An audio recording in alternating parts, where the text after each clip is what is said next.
Convido você a abrir a sua Bíblia comigo no livro do Êxodo, capítulo 1. Livro do Êxodo, capítulo 1, versículo 7. Amém? Êxodo 1, versículo 7. A paz do Senhor, igreja amada. Amém? Para aqueles que eu ainda não vi, que o Senhor fale conosco nesta noite. Como tem falado até agora, né? Você já foi abençoado aí no momento do louvor? Você foi abençoado no momento da oração? Ô, glória! Ainda tem bênção para nós. Porque a bênção de Deus, ele superabunda. É mais do que abundar, é superabundar. Amém?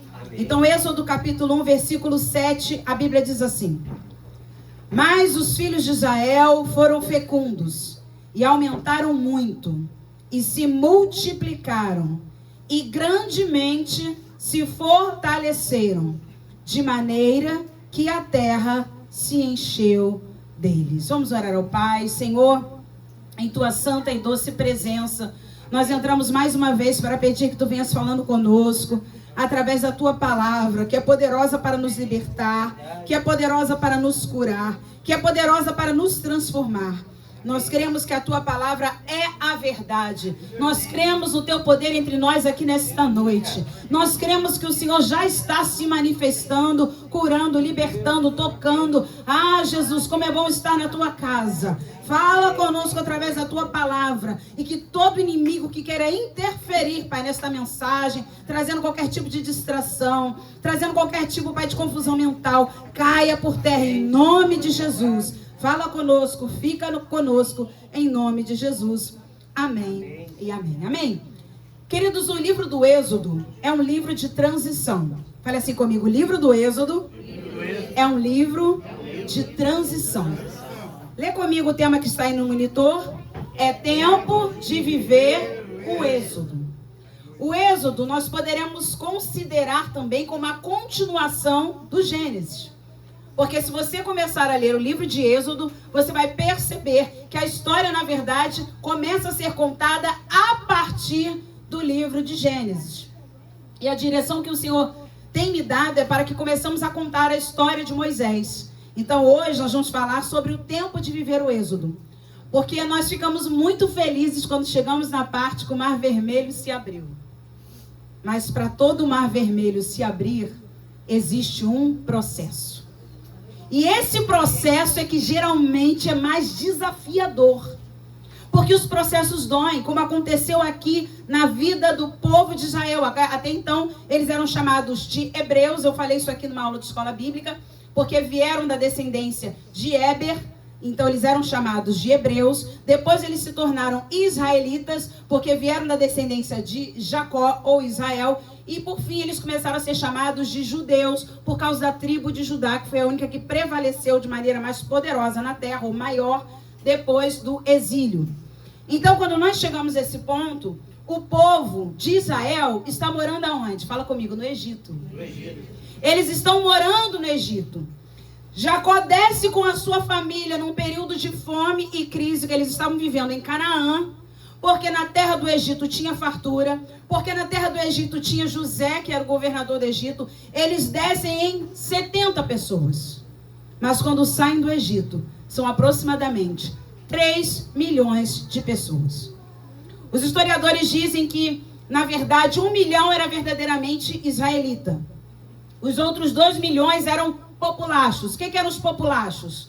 Egípcios que se converteram ao judaísmo, vamos dizer assim, ao Deus de Israel. Eram egípcios que se casaram com hebreus ou hebreias. Então, saíram 3 milhões de pessoas junto com Moisés. Mas entraram 70. Percebem a diferença? Entraram 70 pessoas no Egito, mas saem quase 3 milhões de pessoas. Não despreze os pequenos começos. Toda história grande tem uma história pequena por trás.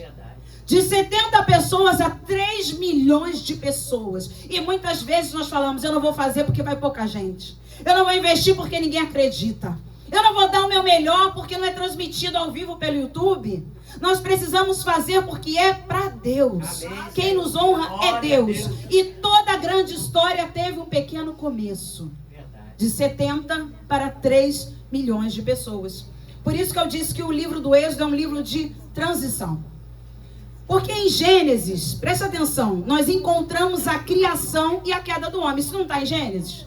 Amém. Em Gênesis, nós encontramos a criação, fala comigo, a criação e a queda do homem. Mas em Êxodo, encontramos a saída, o resgate e a restauração do povo. Amém. Como é que pode? Em Gênesis, o homem é criado. Mas em Gênesis, o homem também se afasta do Senhor. Existe a queda do homem. Chega o livro do Êxodo. E o que Deus faz? Liberta o povo, resgata o povo, cria leis para que o povo possa viver por meio de leis agora. Então é um momento de restauração. Por isso que o livro de Êxodo é um livro de transição. Você não pode viver agarrado no teu Gênesis. Você não pode viver preso no teu livro de Gênesis. Porque em Gênesis eu fui criado, mas em Gênesis eu também caí. E Deus tem um êxodo para nós. Fale comigo, Deus tem um êxodo para a minha vida. Irmãos, é muito confortável ficar em Gênesis. Estudar a história de Adão e Eva. Que lindo era o paraíso. Mas lembrar-se da queda e não ficar preso na queda. Sabendo que se você cair, a Bíblia diz assim, se o justo cair, 7 vezes o Senhor o levantará. Número perfeito. Há sempre tempo para restauração, para perdão. Nós não podemos ficar parados, presos ao passado. Quantos cristãos presos ao passado? Porque eu vivi um Gênesis. Porque lá em Gênesis Deus fez assim. Porque lá em Gênesis eu conheci ao Senhor. Lá em Gênesis eu também caí. É tempo de viver um êxodo. É tempo de viver um novo tempo. É tempo de viver um novo tempo, uma nova estação. Precisamos avançar agora, irmãos. Quem quer avançar tem que ter coragem. Coragem não é ausência de medo. Coragem é o enfrentamento do medo. Quem quer viver um êxodo tem que ter coragem. Sabe por quê? Porque tem Faraó. Quem quer viver um êxodo tem que ter coragem. Sabe por quê? Tem 10 pragas para o Egito, para você não. Quem recebeu o alarme aí? De sexta para... Todo mundo? 1h pouca da manhã? Eu ainda não tinha dormido, porque eu não vi o jogo nessa sexta-feira, porque eu estava preparando a pregação. Foi o único dia que eu tive para preparar. E à noite, que é o horário que geralmente a gente produz mais. Então, fui dormir mais tarde, recebi aquele apito maravilhoso, né? De misantropia. Não sei se vocês foram pesquisar na internet para saber o que significava, né? Que é um ódio à raça humana. E eu gostei muito do que a pastora Raquel Lima disse. Inimigo, tu chegou tarde, hein? A gente já está esperando esse anúncio há muito tempo. A gente já está esperando esse anúncio há muito tempo. Irmãos, quem quer viver o êxodo vai precisar enfrentar Faraó e o povo egípcio. Porque lembrando a vocês que quando Deus deu ordem para matar todos os meninos, jogados no Nilo, os meninos hebreus, Faraó ele começou a se levantar para fazer com que toda a população egípcia fizesse isso. Todos os egípcios eram potentes assassinos. Vocês estão percebendo que coisa grave? A princípio eram as parteiras. Nós vamos falar das parteiras nessa noite. Porém, depois, quando a coisa ficou mais séria, Faraó levantou toda a população egípcia e ordenou: se vocês virem um menino hebreu, nascido até uns 3 anos, vocês podem matar. E agora todo egípcio era um potente assassino. Ou um assassino em potencial. Quando você lê agora o versículo 7 de Êxodo 1, que nós lemos aqui no início, que diz: mas os filhos de Israel foram fecundos, aumentaram muito, se multiplicaram e grandemente se fortaleceram, de maneira que a terra se encheu deles. Mas eu não sei se você percebeu que teve o versículo 1, 2, 3, 4, 5, 6, até chegar aqui. Perceba que tem aqui o mais, porém. Então, por que um porém? Porque antes houve uma dificuldade. Eu vou ler com vocês os versículos acima. São estes os nomes dos filhos de Israel que entraram com Jacó no Egito. Cada um entrou com sua família. Rúben, Simeão, Levi, Judá, Issacar, Zebulon, Benjamim, Dan, Naftali, Gade e Azer. Todas as pessoas, pois, que descenderam de Jacó foram 70. José, porém, estava no Egito. Faleceu José e todos os seus irmãos e toda aquela geração. Então percebam, 70 pessoas desceram ao Egito. Eles foram para o Egito porque tinha José no Egito. Eles tinham um escudo, uma proteção, uma provisão, chamada José, porque era uma autoridade, ele governava o Egito. A Bíblia diz que abaixo de Faraó era José. Faraó falou para ele, olha, você só não é maior do que eu no trono. Fora isso, você pode fazer o que você quiser na terra do Egito. Então, quando eles saem de Canaã, eles têm uma segurança. Quantas vezes você e eu saímos de algumas situações em nossas vidas porque tínhamos uma segurança? Vem porque papai vai bancar. Sabe aquela churrascaria? Não, pode vir que eu sou eu que vou pagar. E você vai com segurança. Se chegar lá na hora, a pessoa fala, então, eu não tô com dinheiro na conta. Aí você fala, gente, pra que eu vim? Olha, a carne perdeu o sabor, o sushi, assim, tudo que você comeu, sashimi, né? Sou muito japonês não, gente. Só gosto do Hot Philadelphia. Tudo isso perdeu o sabor, porque agora você vai ter que gastar um dinheiro que você não estava contando. Quando você tem alguém maior que você, dizendo, vem porque eu vou te garantir, é uma segurança. E foi isso que aconteceu com a família de Jacó. José estava no Egito. Só que agora, fala comigo, José morreu. Pois é. E agora, não é mais o faraó que conhecia José. Já existe outro faraó. Lembrando a vocês que faraó é um título. Assim como Abimeleque, que nós encontramos lá em Gênesis, é um título. Então tiveram vários faraós e cada um com o seu nome. E aí você começa a observar que mesmo que as situações tenham mudado na sua vida e na sua história, quem te garante é Deus. Amém. As estações mudam, irmãos. Ontem nós falamos isso aqui no jantar de casais. As estações mudam. Você vai deixar de viver o inverno porque você não gosta do inverno? Quem aqui gosta do inverno, tipo eu? Ai, gente, botei blazer. Oh, que maravilha. Tá um pouquinho calor, mas tudo bem, porque aqui tem o fogo do Espírito Santo, mas dá para usar um blazer no inverno. Agora, tem pessoas que não gostam do inverno. Quem gosta do verão? Ah, alguns gostam. Quem gosta do outono? Primavera? Só as chuvas nem tanto. Mas, enfim, não é porque não gostamos de uma estação que não iremos vivê-la.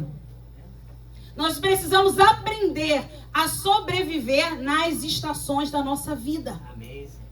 Ah, mas está frio demais, irmão, vai fazer canjica. Faz igual o Fabiano e faz uma sopa de ervilha. Vai aquecer as pessoas da sua casa. Mas só sabe murmurar. Ah, tá calor demais, aproveita, faz saladas, sucos. Aproveite o melhor de cada estação. Eles não tinham mais José. É aí que entra o versículo 7. Faleceu José no versículo 6 e todos os seus irmãos e toda aquela geração. Sabe por quê, irmãos? Presta atenção. José, certamente, pela pessoa que era, fez amigos no Egito. Fez ou não fez? Fez parceiros no Egito. Fez ou não fez? Ou seja, mesmo após a sua morte, tiveram pessoas que continuavam ajudando a família de José, que continuavam zelando pela família de José, honrando o legado de José. Afinal, José fez bem ao Egito. Só que aquela geração, fala comigo, também morreu. Também morreu. Mas os filhos de Israel, oh, aleluia, foram fecundos, aumentaram muito, se multiplicaram e grandemente se fortaleceram, de maneira que a terra se encheu deles. Irmãos, não tinha mais José, não tinham mais parceiros de José, mas tinha Deus. Nós baseamos a nossa vida muitas vezes ligados à pessoa, a marido, a filho, a esposa, a patrão, a empresa, mas quem sempre nos sustentou foi Deus. Amém. Nós pensamos, como é que eu vou fazer se eu sair desse emprego? Como é que eu vou fazer? Agora meu marido me largou e foi embora. Meu querido e minha querida, você e eu temos o Senhor. Amém, Jesus. A família de Jacó agora, os descendentes de Jacó, não tinham mais José. Mas tinha a presença do Senhor. Por isso que eles se fortaleceram. Foram fecundos em primeiro lugar. Aumentaram, se multiplicaram e fortaleceram. Ao ponto de, vamos voltar lá no início, chegaram 70 e saíram 3 milhões. Você ainda confia em homem? Maldito o homem que confia no homem. Diz a Bíblia. Porque nós somos falhos, irmãos. Todo homem, todo ser humano é falho. Na Bíblia, quantos homens e mulheres de Deus você conhece? Mas todos eles foram falhos. Moisés foi falho. Davi foi falho. Ana foi falha. Todos foram falhos. O único que foi ser humano e foi Deus e não foi falho foi a própria pessoa de Jesus Cristo. Por isso que ele é a nossa inspiração. Quando você vê aqui no versículo 7 que eles foram fecundos, isso aponta para quê? Não havia entre eles esterilidade, nem masculina e nem feminina.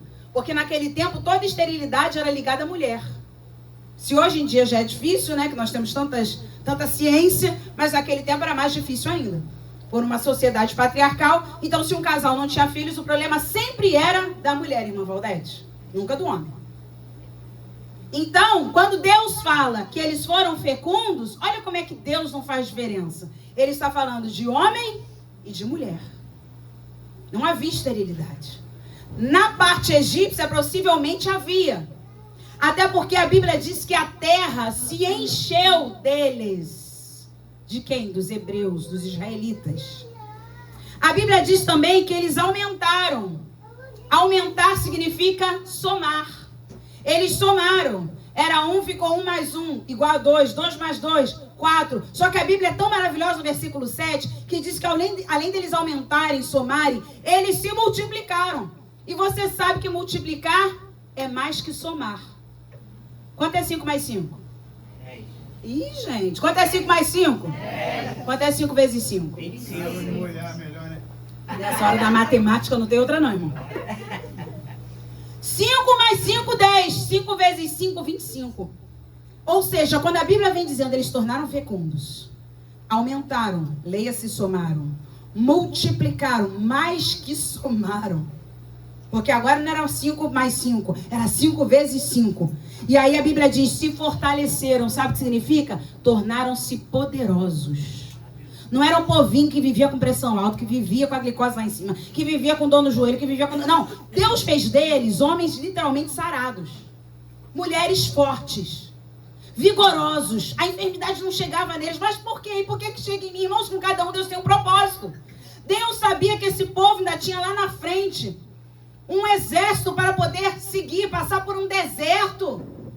Era muita gente, criança para carregar, boi para guiar, ovelha para poder pastorear no meio do deserto. Ah, por que fulano vive curado e eu vivo doente? Porque com cada um Deus tem um propósito. Ontem a gente estava até falando isso no nosso jantar. Ali ele falou, que linda a história de vocês. Se conheceram tão novinhos e casaram. E eu falei para ela, e cada um tem uma história para ajudar as pessoas em suas dificuldades. Né? Tem alguém também que já teve um relacionamento e chega num casamento e diz, olha, com o Senhor é possível ser feliz.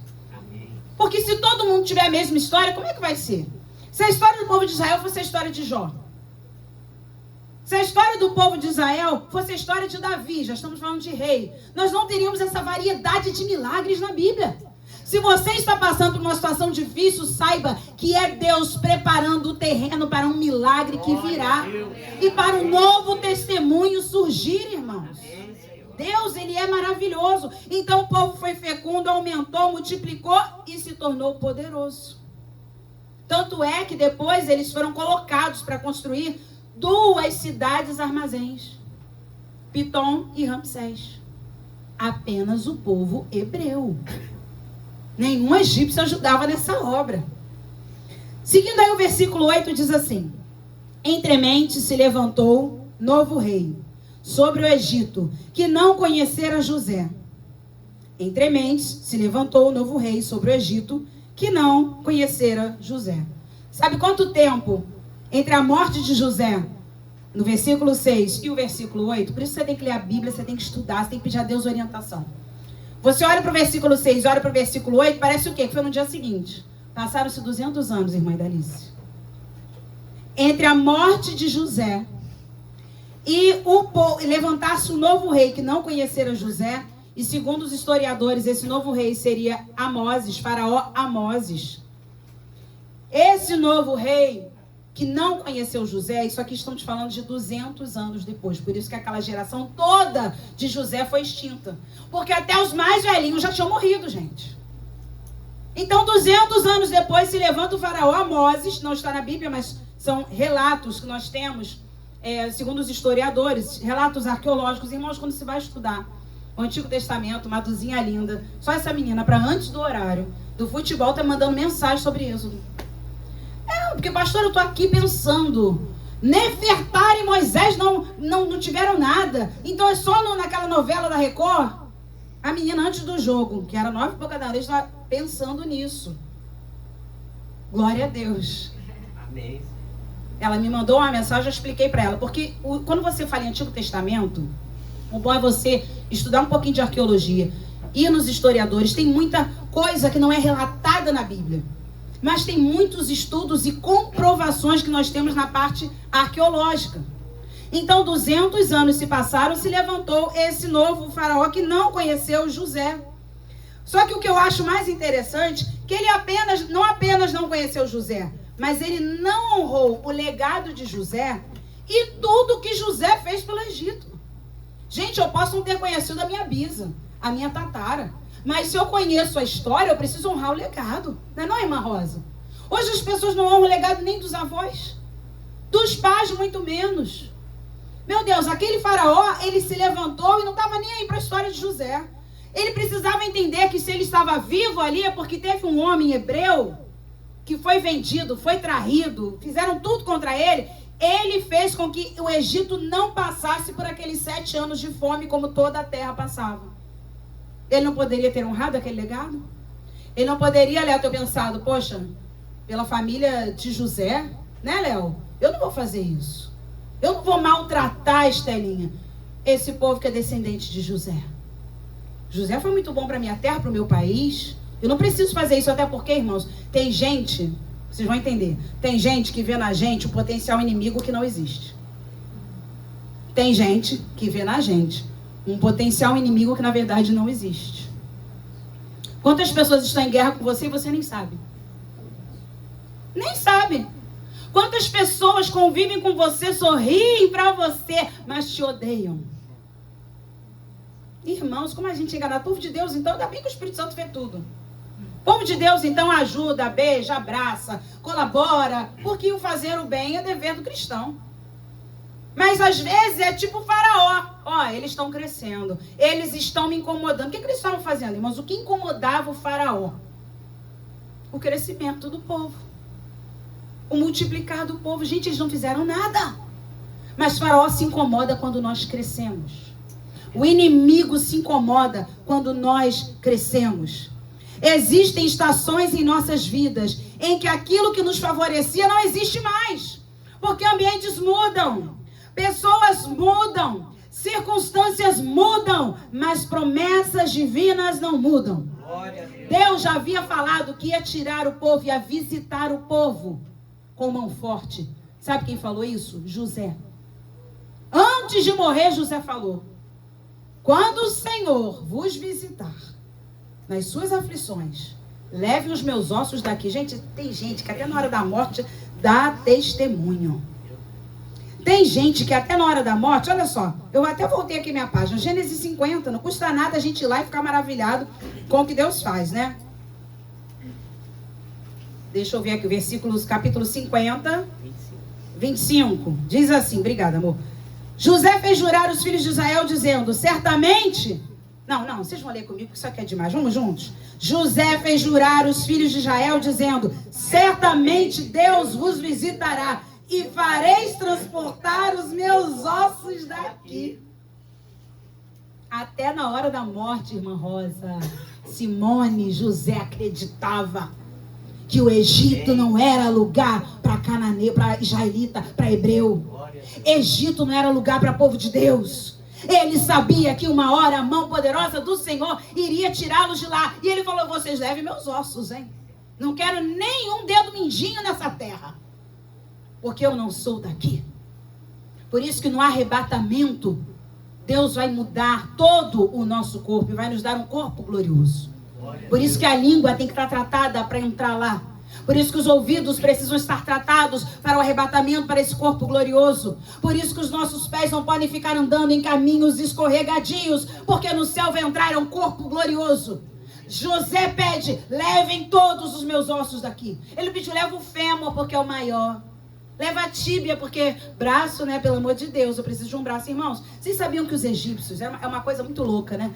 Como cada história, cada cultura, por não conhecer a Deus, aqueles que não conhecem a Deus, inventam cada coisa. Você sabia que os egípcios, a casa dos egípcios, ela era uma casa frágil, de barro. Tanto é que eles forçaram o povo de Israel a trabalhar com barro. Você sabe onde egípcio investia? Nas tumbas. Porque eles acreditavam que a morada final deles é que tinha que ser melhor. Então as tumbas eram de ouro, as tumbas eram de pedras preciosas, as tumbas eram muito bem revestidas, porque eles acreditavam que eles iam morar ali até a eternidade. Já o povo de Deus, a igreja, acredita em quê? Corpo glorioso. E a minha morada? Não é aqui, é no céu. E quem preparou morada para nós? Jesus. Ruas de ouro nós iremos andar, aleluia. Não precisamos investir em tumba não, irmãos. Só por uma questão mesmo de ter onde enterrar. Mas hoje em dia tudo é aluguel, né? A maioria. É muito difícil as pessoas terem um sepulcro, principalmente aqui no Rio de Janeiro, né? Além disso, ela tem que pagar até condomínio, né? Pagam. É uma coisa, para morrer tá caro. Como a nossa, imagine se a gente fosse egípcio, investir em tumba. Irmãos, outro dia a gente pesquisou, tem um tempinho, né? Quanto custa um mausoléu, né? Um jazigo no Rio de Janeiro. Gente, tem 400 mil. Tu não tem nem casa aqui de 400 mil, tipo eu, e vai comprar uma tumba, um mausoléu de 400 mil reais. E tem pessoas que não acreditam no Senhor, que investem, por quê? Porque acreditam que papai vai para lá, vovô foi para lá, meus filhos vão para lá. Então eu quero o pessoal num lugar bonito, legal. Só que nós não estaremos mais aqui. Nós estaremos com o Senhor. Versículo 9 diz assim: Ele disse ao seu povo. Ele quem, gente? O faraó. Ele disse ao seu povo: Eis que o povo dos filhos de Israel é mais numeroso e mais forte do que nós. O inimigo teme o que Deus está fazendo em você. Ele olhou e viu crescimento. Ele disse: o povo é mais numeroso e mais forte. O povo é mais numeroso e mais forte. Porque Faraó sempre vai temer o que Deus está fazendo com a tua vida. Olha o medo de Faraó. O povo cresceu, o povo está mais forte. Sabe qual era o medo de Faraó também, irmãos? É que estourasse uma guerra, ele fala isso depois. E que aquele povo agora mais numeroso e mais forte do que os egípcios se voltassem contra eles. E eles iriam ser dissipados. Mas ninguém falou nada, não tinha ameaça. Irmãos, os hebreus, israelitas que estavam ali, era um povo que era pastor. Você sabe que para o egípcio, pastor era uma profissão, vê se não te lembra alguma coisa nos dias de hoje, era uma profissão imunda. Tanto é que quando José se dá a conhecer aos seus irmãos, que ele faz aquela comida arada toda para receber todo mundo, os egípcios ficam de um lado. Na hora da refeição, os egípcios ficam de um lado, a família de José fica de outro. Porque eles eram pastores. Pastor para egípcio é uma profissão suja, imunda. Alguém, vamos entender hoje, tentar trazer para a gente aqui uma aplicação, mexe com lixo. Acabou de catar um monte de lixo, vem comer na minha casa. Olha como eles viam os pastores. Então, o povo de Israel cresceu no Egito sendo pastor de ovelhas, trabalhando com a agricultura, trabalhando com a terra. Então, como eu disse, o inimigo teme o que Deus está fazendo em você. Faraó olhou para Israel e viu crescimento. Vou repetir. Faraó olhou para Israel e viu crescimento. E o inimigo sempre ataca aquilo que carrega potencial. Por isso que você vê às vezes crianças como Moisés, como o próprio Jesus, que muitas vezes o inimigo tenta matar, ou na barriga da mãe ou assim que nasce. Por isso que você vê jovens que carregam potencial, que o inimigo tenta arrastar, e Deus livra. Se você está aqui hoje é porque você tem potencial, mas um dia Faraó olhou para você e já tentou acabar com a tua vida. Quem é que já passou por quase uma EQM, experiência de quase morte? Quem é que já passou por uma situação que quase morreu? Pode levantar a mão. Olha aqui, algumas pessoas já passaram. Eu, quando era criança, meu pai sempre conta que eu estava num bebê conforto. Ele tinha um cachorro. De repente, o cachorro foi lá, me pegou pelo casaquinho, acho que eu tinha por volta de 4 meses, me sacudiu. Quando minha mãe viu, ela estava passando roupa, ele já estava comigo na boca. Só que Deus é tão bom que ele me segurou pelo casaco. Aquilo que carrega potencial, o inimigo vai tentar destruir.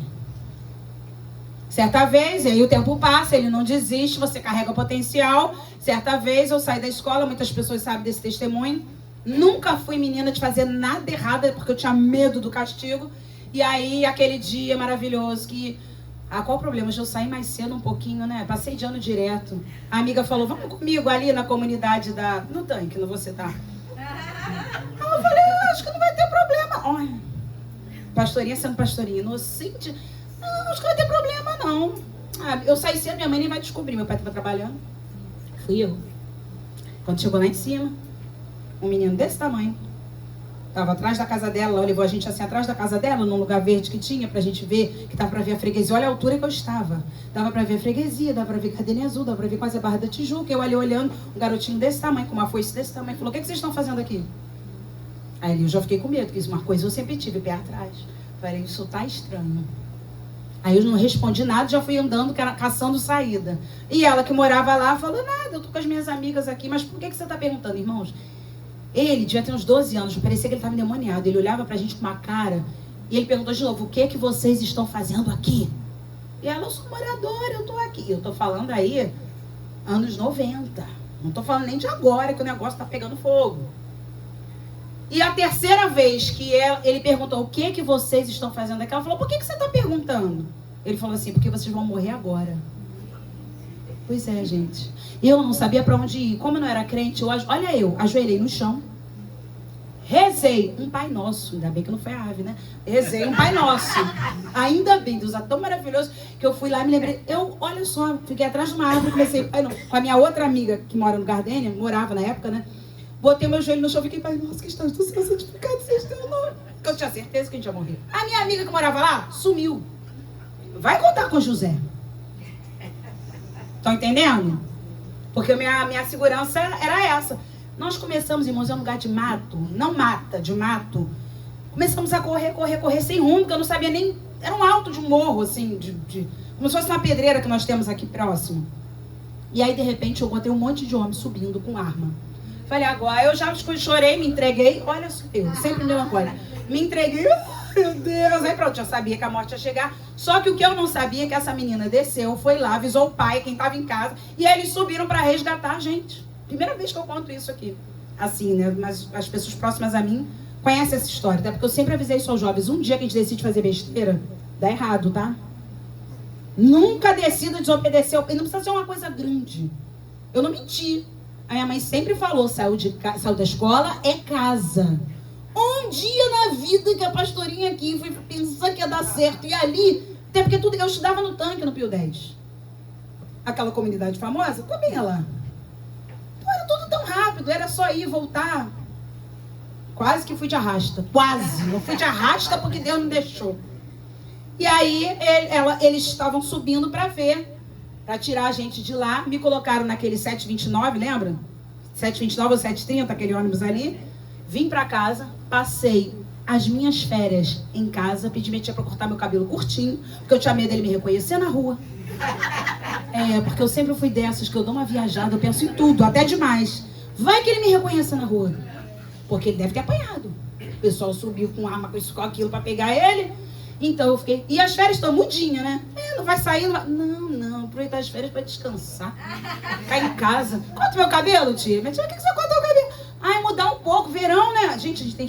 Olha, jovem adolescente, quando quer inventar história, e o pior, os bobos dos papais caem. Tá calor, tudo colabora, né? Pra mentira, né? Pois é, fui contar isso pro meu pai só depois que eu casei. Porque eu sabia que não tinha risco de eu ficar de castigo. Antes de casar, eu não contei pra ele de jeito nenhum. Quase fui de arrasta. Por causa da desobediência. Faraó já tentou ou não tentou me matar? Depois disso, quando a Clara com os 3 anos de idade... Ai, Senhor, minha vida é uma história, né? Fomos descer o escadão aqui da Pirina, a maioria das pessoas conhece. João com a Ana Clara no colo. A gente não ia de carro pra igreja nesse período, não me lembro por quê. Mas enfim, não sei se era financeiro, não me lembro o que era, só sei que a gente estava descendo. Ela tinha uns 3 anos no colo do João, uma escada que ligava até aqui embaixo. Eu toda arrumadinha assim, de sainha, toda crente. Gente, só me lembro que meu pé fez assim, eu não me lembro de mais nada. Eu rolei aquela escada. Por mais ou menos quantos metros? 5 a 7 metros. De 5 a 7 metros.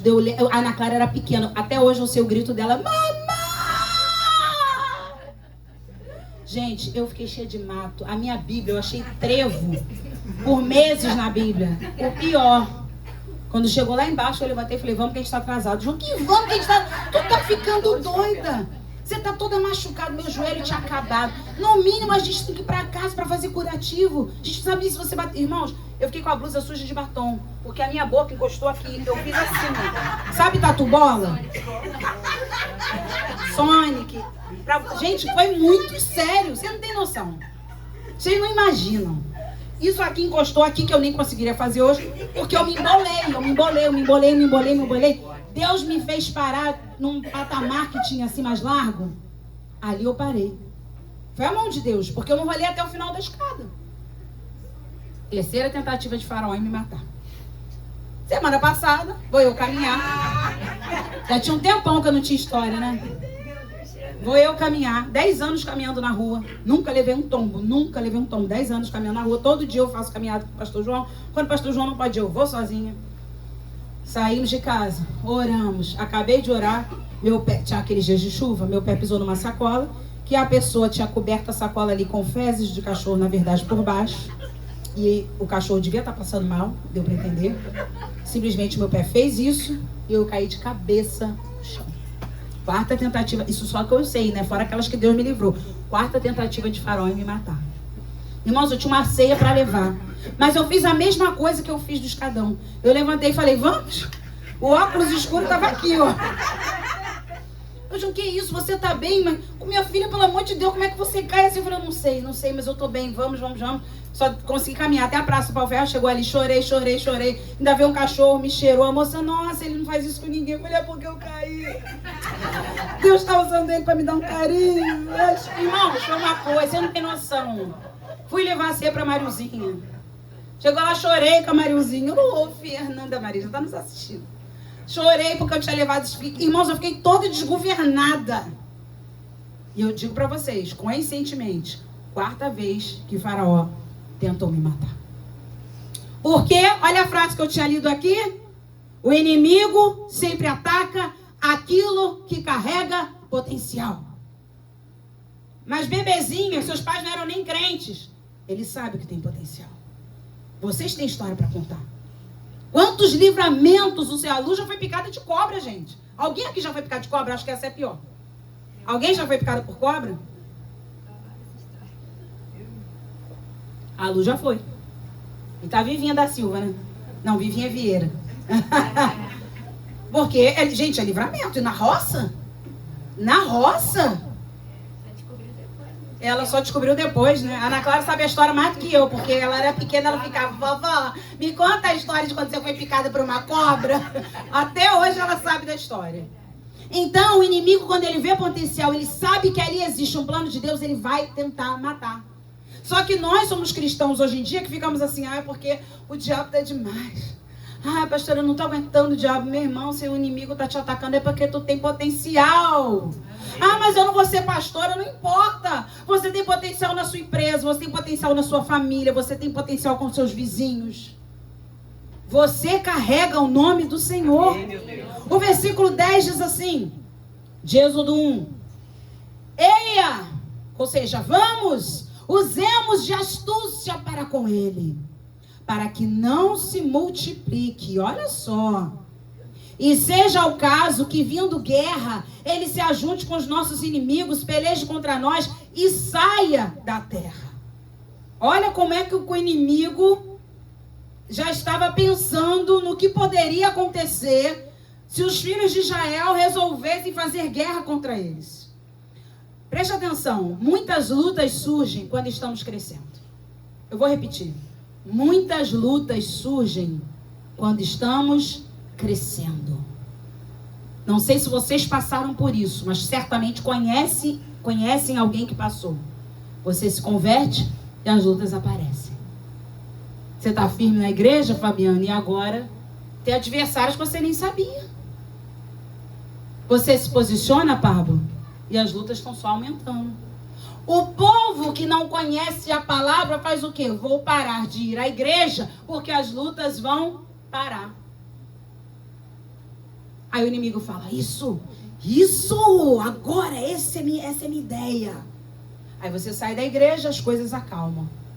Você fala, então esse é o caminho. Só que eu quero lembrar a você que se até Jesus foi tentado no deserto 40 dias e 40 noites e falou pra gente prestar bem atenção, porque no mundo nós teríamos aflições, mas que nós tivéssemos bom ânimo, porque nós sempre venceríamos o mundo. Nós vivemos uma constante guerra porque não somos daqui. E aí você começa a perceber que essas lutas surgem quando estamos crescendo e que o ataque do inimigo não é sinal de derrota, mas é de avanço. O ataque do inimigo não é sinal de derrota, é sinal de avanço. Você está avançando, está crescendo, está se multiplicando, está fecundo, vai vir ataque. Percebe uma coisa aqui, um paralelo, que Deus me traz à memória agora? Olha a vida de Jó. Prosperou, ficou rico, orava pelos filhos, os filhos saíam, ele falou, vou orar por eles. Vai que eles têm um pecado, né, irmã Dalice? Vai que eles tenham falado alguma coisa que não agrada a Deus, não é, Maria Eduarda? Aí estava tendo uma reunião no céu, o inimigo planejando tocar em Jó. Olha aqui a situação, o povo crescendo, aumentando, ficando fértil, Maria, cada vez mais, ficando poderoso. O que acontece? Estava tendo uma reunião, ó, porque isso levou um tempo, tá, gente? Eu não sei se vocês lembram, mas o tempo que o povo de Israel serviu como escravo no Egito foi 430 anos de escravidão. Olha só, 430 anos o povo passou ali. Nem todo o tempo eles foram escravos, porque a geração de José e dos seus irmãos e de alguns descendentes tiveram a benevolência de José. Depois foi escravidão, escravidão, escravidão, escravidão. Claro que, falando de novo em história, a escravidão do povo egípcio não é aquela que a gente conhece. Que hoje, quando a gente fala de escravidão, o que a gente pensa? As meninas aí que estão estudando, né? Rebeca, Nicole. O que a gente pensa em escravidão? Os negros no Brasil. Trabalhavam, trabalhos forçados, a troca de quê? Comida, qualquer comida, água e uma senzala para morar. Quando a gente fala em Egito, a escravidão daquele tempo não era essa. Era um salário reduzido a quase nada e trabalhos forçados, sobrecarga de trabalho. Dá para entender? A gente tem que estudar por isso. Porque quando fala em escravidão, a gente só pensa do nosso tempo, né? Das nossas gerações. Então, as gerações passadas foram escravizados, os negros chegaram no Brasil, foram escravizados, e eles tinham direito a quê? A apanharem, a comerem qualquer coisa. Daí surgiu a história de que manga com leite faz mal, para eles não comerem a manga dos senhores, dos donos da fazenda, e nem beberem o leite. E você cresceu acreditando que manga com leite fazia mal. Aí hoje a gente vai e faz um mousse. Pega a manga, bota creme de leite, leite condensado, e ninguém morreu. Tudo estratégia do inimigo. Então, quando a gente pensa em escravidão no Brasil, a gente pensa nisso. Mas no Egito, não. Era um salário reduzido, é quase o que a gente vive. Era um salário reduzido e uma sobrecarga de trabalho. Percebam. Olha o versículo 11, que diz assim: e os egípcios puseram sobre eles feitores de obras. Quem são os feitores de obras, pastora? Inspetores, tá? Para os afligirem com suas cargas. E os israelitas edificaram a Faraó as cidades celeiros, Pitom e Ramsés.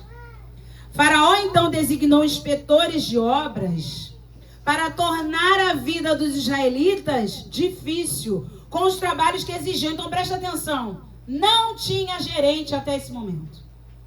Não havia gerente. Não havia chefe.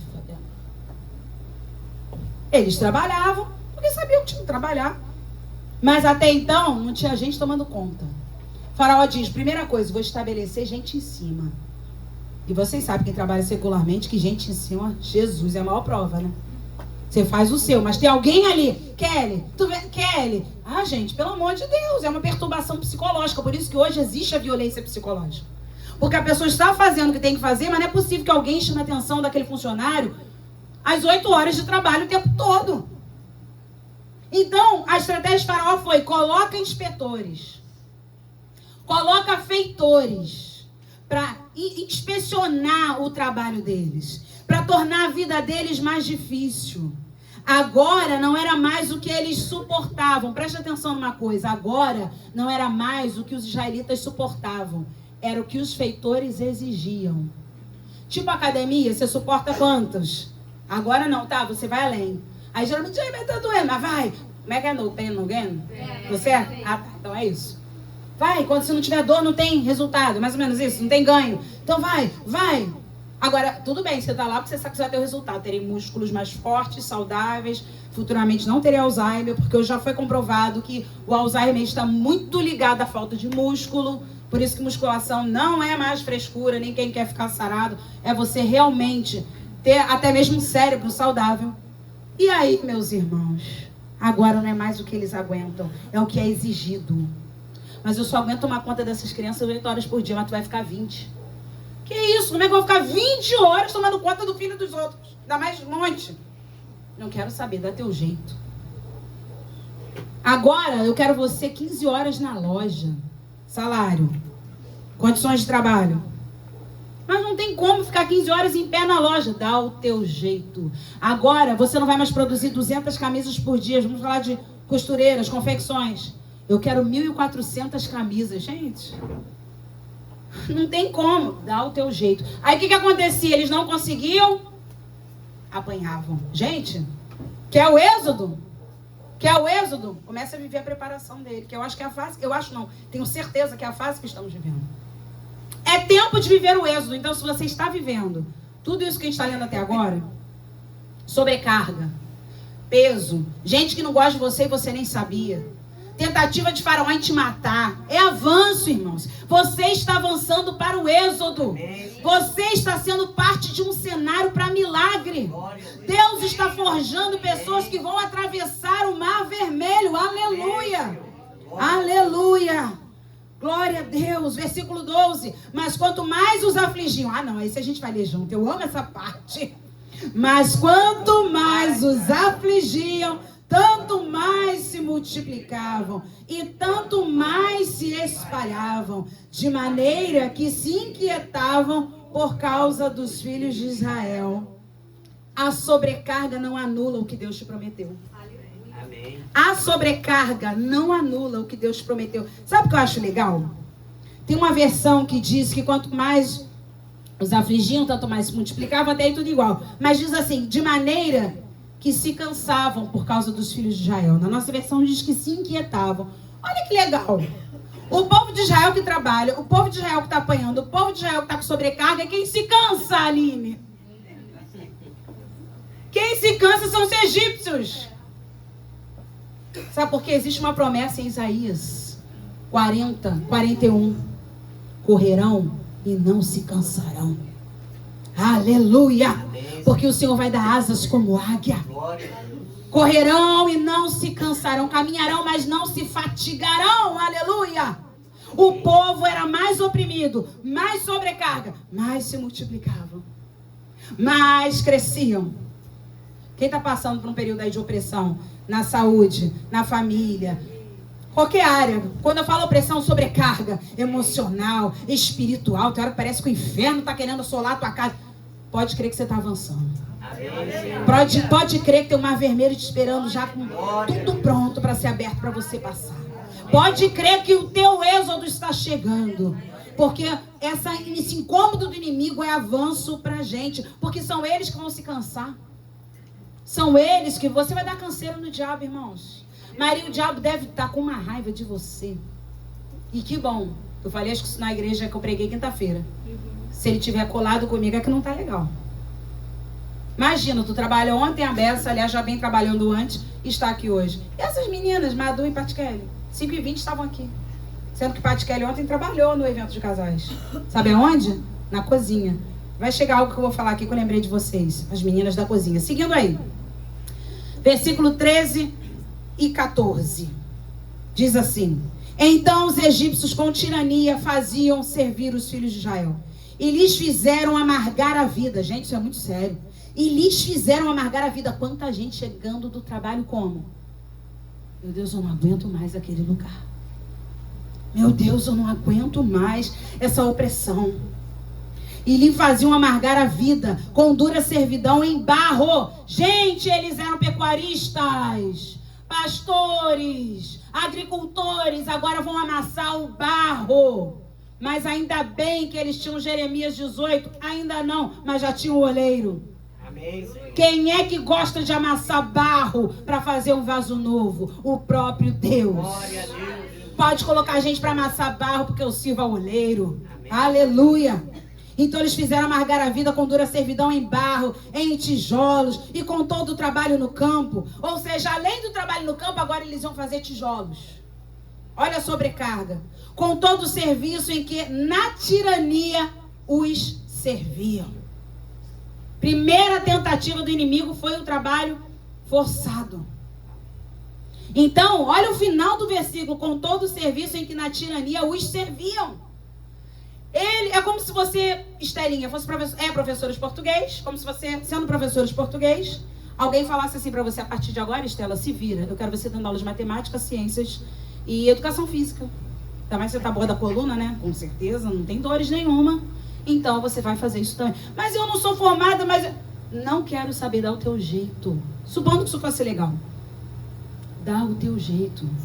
E os meus horários? Todos os que estavam vazios são preenchidos agora por... Não quero saber. E se não fizer, você vai apanhar. Vocês estão entendendo? Vocês estão entendendo o que esse povo passou para viver o êxodo? Se não fizer, vai apanhar. E o que acontecia? Estelinha dava conta, os egípcios ficavam cansados vendo Estelinha trabalhar, porque eles estão assim, né?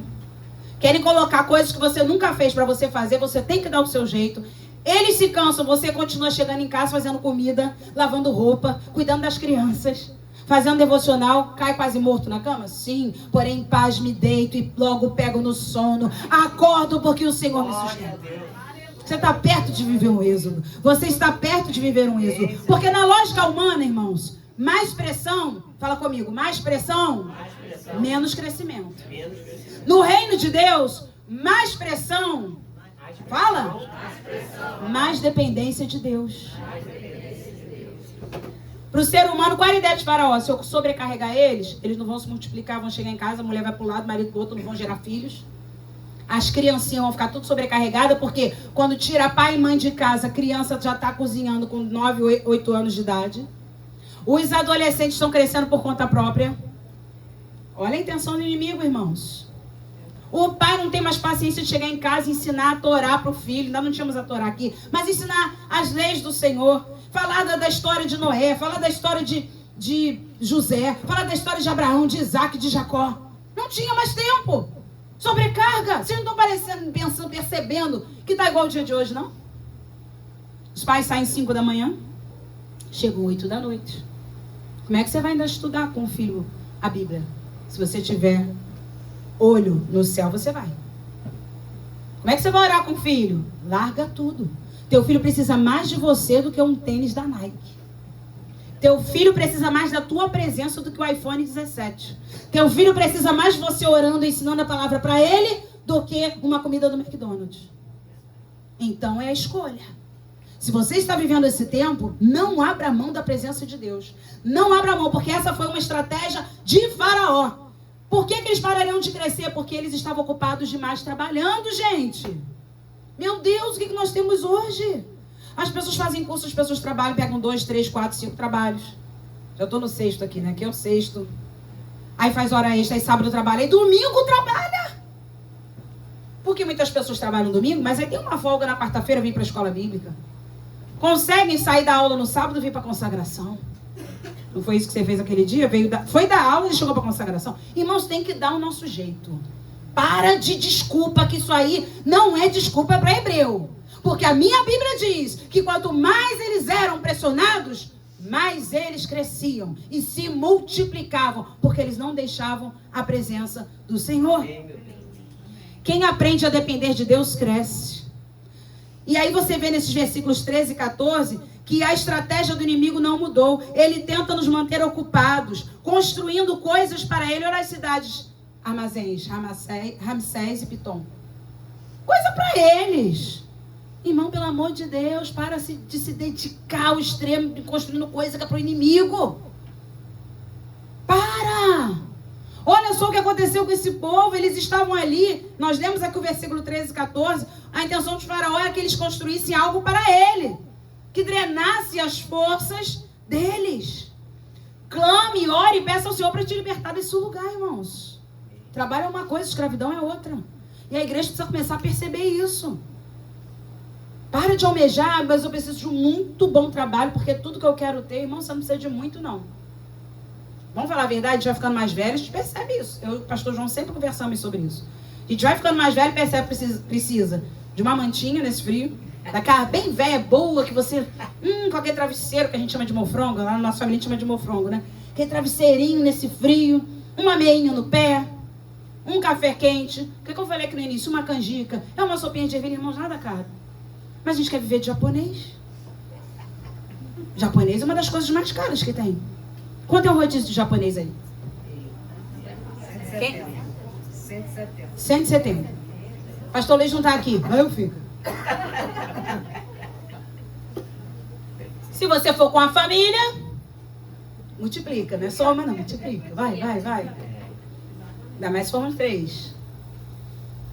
E aí a gente quer trabalhar para isso? Eu não estou falando que você não tem que ter coisa boa não, irmãos. Não é nada disso que eu estou falando onde estão os teus olhos, os meus olhos, os nossos olhos. Eu quero ter uma igreja de 1 milhão de almas. Para isso eu vou fazer o que for necessário. Irmãos, nós preferimos pastorear 50 bem pastoreados do que dizer que estou batizando 1 milhão. Eu não sei nem para onde esse 1 milhão está caminhando. Aqui nós temos a condição de sentir falta de um irmão, ligar, mandar mensagem, procurar saber. Tá tudo bem, vamos orar, visitar no hospital. A Isabela foi internada, mandei mensagem para Isabela todos os dias. Como você está hoje, como você está hoje, como você está hoje. Só estou melhorando, pastora, só estou melhorando. Levar uma ceia na casa de quem não pode estar aqui. Quantas vezes já fui na casa da irmã Idalice, já fomos na casa da irmã Rosa. A irmã Marilzinha recebe ceia todo mês. Eu e o pastor João vamos lá levar ceia para ela. Tem muitas coisas que nós precisamos ainda fazer e bem feito. Se Deus quiser nos tirar com 3 milhões de pessoas no arrebatamento da Assembleia de Deus, olha só, Alto Moriá, entraram 70, vão sair 3 milhões, glória a Deus por isso. Mas eu vou cuidar dos 70 primeiro.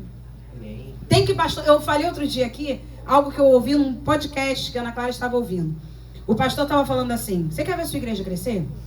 Prepare um bom louvor, uma boa palavra, faça eventos, boa iluminação. Você quer ver sua igreja diminuir? Pastoreie. Eu falei, gente, não é verdade? Uma igreja está crescendo como, gente, aí fora? Faz muito evento, louvor. Não estou dizendo, irmãos, as meninas chegaram aqui cedo para ensaiar. Não estou falando que tem que ser feito de qualquer maneira. Não é isso, por favor, está todo mundo aqui adulto, vocês estão me entendendo, não estão? Estou falando que o meu foco é esse.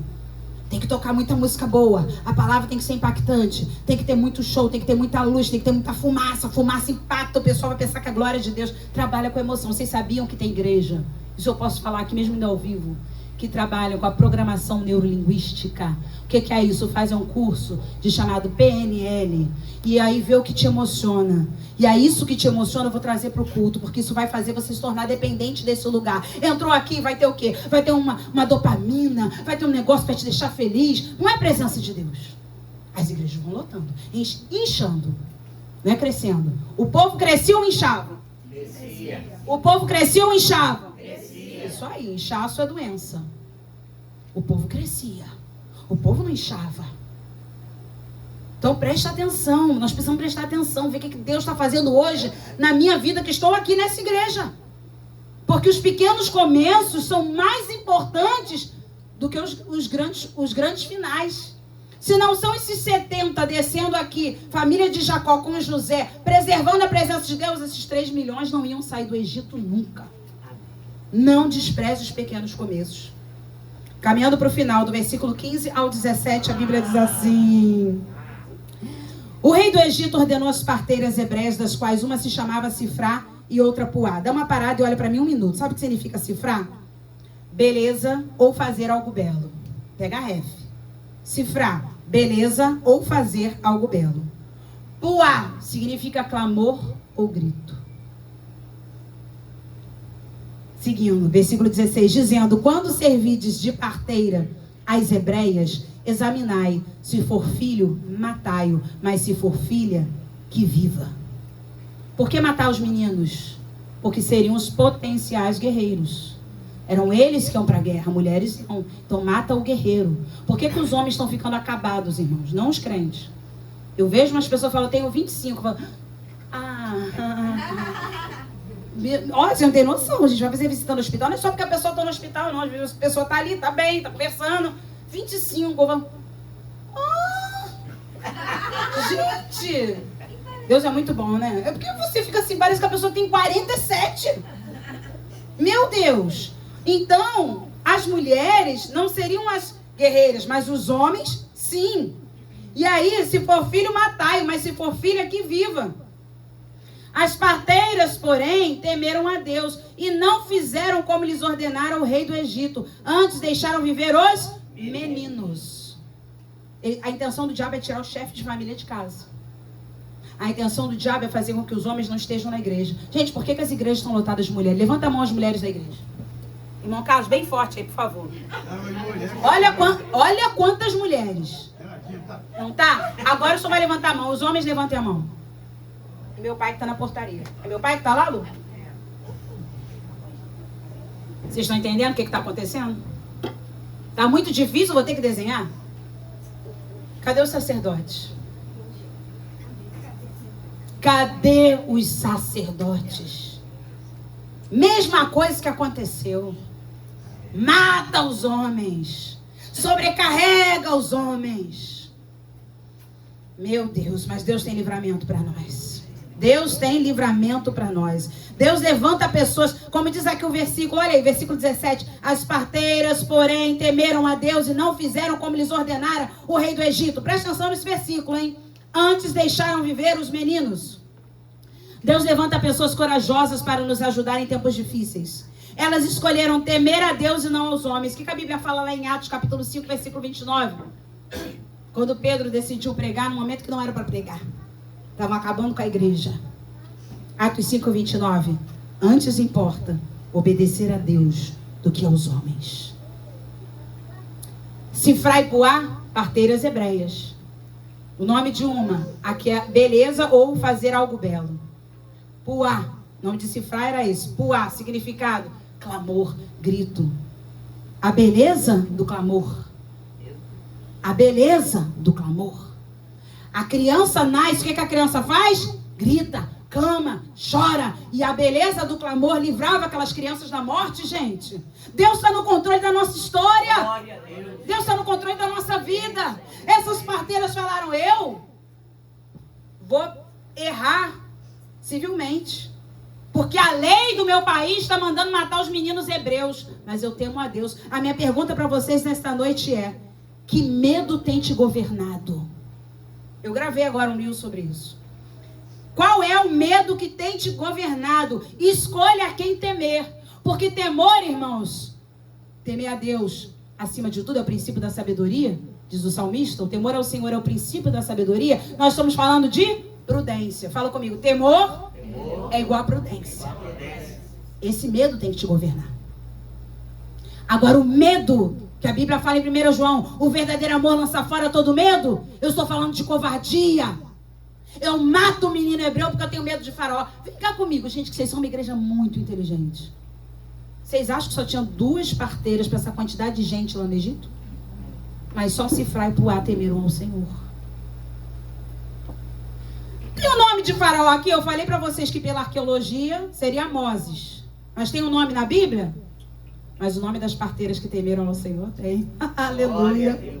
Não tem nome de Faraó. Aliás, hoje eu estava falando com o pastor João. Não tem a história do diabo na Bíblia, gente. Não tem. Deus não deu palco para o diabo, que nem a gente fica dando, não.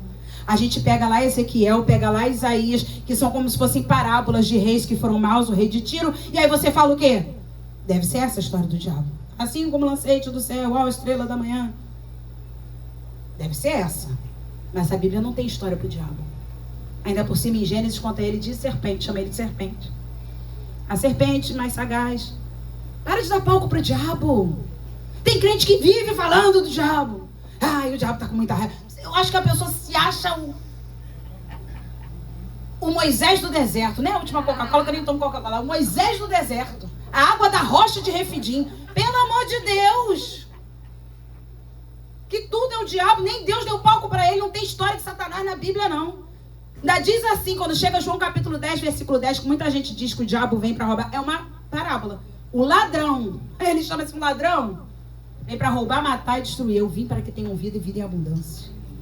Tem a história de Jesus, mas não tem a história do diabo na Bíblia. Tem o nome de 2 meninas que possivelmente eram jovens e não eram casadas. Se eram casadas, elas não tinham filhos. Eu fico com a primeira versão, elas ainda não eram casadas. Mas elas ajudavam pessoas a trazerem os seus milagres para a vida. Será que você e eu estamos preparados para ajudar pessoas a chegarem onde nós gostaríamos de estar? Eu não sei se vocês estão entendendo o que Cifrá e Puá fizeram. Será que nós estamos preparados a ajudar pessoas a chegarem onde nós gostaríamos de estar? Ou a inveja tomar conta? Quantas casas próprias eu orei até ter a minha? Quantas crianças eu abençoei até ter a minha? Quantos casamentos eu fui até ter o meu? Quantas curas eu presenciei até presenciar a minha? Mas nós precisamos estar dispostos a ajudar as pessoas a conquistarem os seus milagres. Mesmo que nós gostássemos de estar no lugar delas. Essas meninas foram corajosas, mas escolheram temer ao Senhor. Então, eu vou convidar o louvor enquanto isso. O versículo 18 você tem: então o rei do Egito chamou as parteiras e lhes disse: por que fizestes isso e deixastes viver os meninos? Como eu falei para vocês, quantas parteiras tinham? São quase 3 milhões de pessoas que saíram, não sei. Só 2 se salvaram. Se salvaram do inferno, me entendam. Me lembra Josué e Caleb? 12 espias? Só 2 acreditaram? Só 2 temeram ao Senhor. Arriscaram a vida. Faraó mandou chamar. Você ia? Se tu tivesse deixado de matar os meninos hebreus, Faraó chamou, você ia se apresentar a ele? Ai, meu Deus, eu sei que eu tô devendo imposto. Eu tô devendo porque deu... Tô dando um exemplo, tá, gente? Vamos conjecturar. Deixei de matar como o rei mandou, porque eu temo a Deus. Ele chamou. Eu imagino Cifrá. Vamos? Ai, meu Deus, Puá, o clamor. Ai, meu Deus, a gente vai morrer, você sabe, né? A gente vai fazer. Eu não vou matar filho de hebreu. Eu temo a Deus. E elas se apresentaram diante do rei. Amém. O rei matou essas meninas?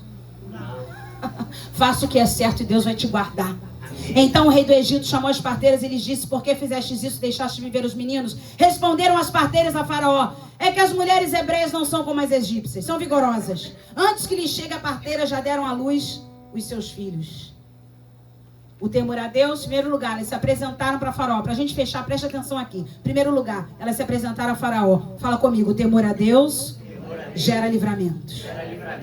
Versículo 19, Faraó falou: por que vocês fizeram isso? O que é isso? As hebreias são muito vigorosas. E eram mesmo, não eram? A gente chega lá, já deram a luz. Não dá para matar. Fala comigo: o temor a Deus gera estratégias. É Deus que vai colocar nos teus lábios que você tem que falar. Sem mentir. Sem mentir. Versículo 20. E Deus fez bem as parteiras e o povo aumentou e se tornou muito forte. Fala comigo: o temor a Deus gera benefícios. Kelly, quando a Bíblia diz Deus fez bem as parteiras, eu vejo aqui saúde, família, eu vejo saúde emocional, livramento, olha, irmãos, provisão. E aí, por fim, o versículo 21. E porque as parteiras temeram a Deus, Ele lhes constituiu família, ou formaram família. Fala comigo: temor a Deus gera famílias. Por que a gente só tem família agora? Família, vocês vão me entender com F bem maiúsculo, tá? Me entendam. Quem teme a Deus. Porque o que estão criando não é. Vocês estão entendendo? Para não ser muito claro. As meninas temeram a Deus, Deus deu famílias. A hipótese mais possível é que elas eram jovens adolescentes, trabalhavam como parteiras. Por isso, Deus fez bem a elas. Então, Deus deu o quê? Um marido e Deus deu filhos. As meninas que estavam trabalhando ontem, Maria, Sandrinha, Paty Kelly, Bia na mídia, muitas vezes Ana Clara. Alguma de vocês tem marido e filhos na igreja? Algumas nem marido ainda, né, minha filha? Em nome de Jesus vai chegar. As que têm marido não estão na igreja. Dessas que eu falei. Certo, gente? Vocês estão comigo? Vocês estão entendendo que a gente tem Cifrá e Puá dentro da igreja? O que elas estavam fazendo? Servindo casais. Com raiva, com ódio? Eu que queria estar sentado com meu boy aqui. Isso é impossível. Não. Felizes. Querem mais? Pastorinha, Sprite, né? Sprite 0, porque eu como docinho. Ela já até me conhece. Cifrá e Puá. Deus faz bem a vocês. Deus faz bem a vocês. Isso serve para todas nós. Irmã Cida, você entrou agora para intercessão há pouco tempo, vamos dizer assim, né? Um tempo médio. Você ora pelas pessoas, por situações que você ainda não está vivendo. Elas vão receber o milagre e talvez você ainda esteja esperando. Isso é ser crente. Isso é ser israelita. Isso é trabalhar para o reino. Fique de pé nesse momento.